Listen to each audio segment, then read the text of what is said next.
हर कहानी की शुरुआत एक पल से होती है, एक नज़र, एक चाय की चुस्की या एक अधूरी कविता से। यह कहानी एक ऐसे चाय वाले अर्जुन और एक कवयित्री माया की है, जिनके बीच शब्दों से ज्यादा मौन ने प्रेम की भाषा बोली। हिमालय की तलहटी में बसा एक छोटा सा गांव मेघों में लिपटा हुआ, हर सुबह सूरज की पहली किरणों से झिलमिलाता। उसी गांव में अर्जुन की चाय की दुकान थी।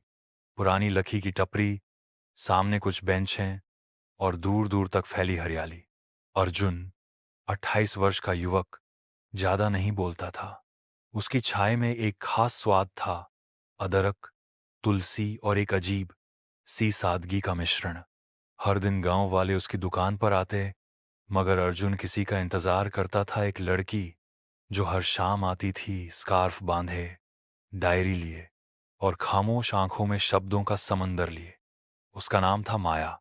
माया गांव के स्कूल में पाती थी। बच्चों को कविता सिखाना उसका शौक था, मगर जो कविताएं वह अपने लिए लिखती थी वे उसकी डायरी में बंद रहती थीं।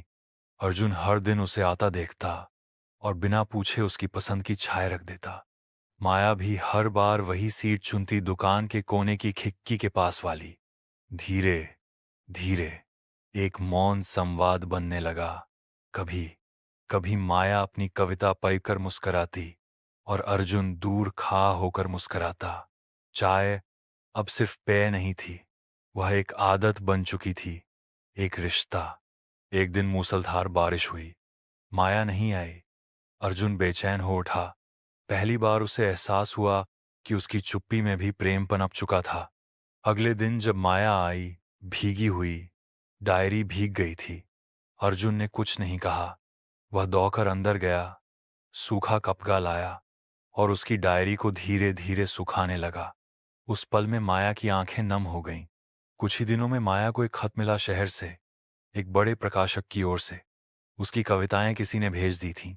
अब उसे किताब छपवाने के लिए बुलाया गया था। शाम को उसने अर्जुन को सब बताया। अर्जुन ने वही पुरानी मुस्कान दी। कविताएं पंख होती हैं माया, उन्हें उड़ना चाहिए। माया ने कहा, और तुम? मैं वो मिट्टी हूं जहां ये पंख आराम करते हैं।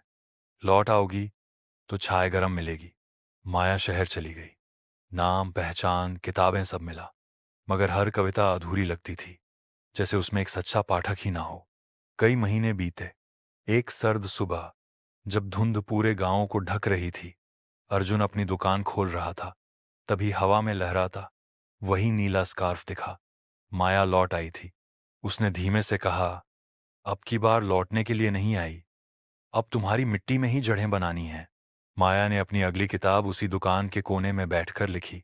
उसका नाम रखा, एक कप चाय और तुम। अर्जुन अब सिर्फ चाय वाला नहीं था, वह उसकी सबसे प्यारी कविता बन चुका था।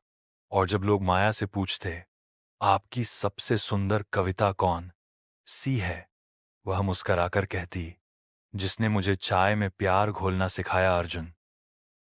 Thank you for watching. Please like and subscribe my channel.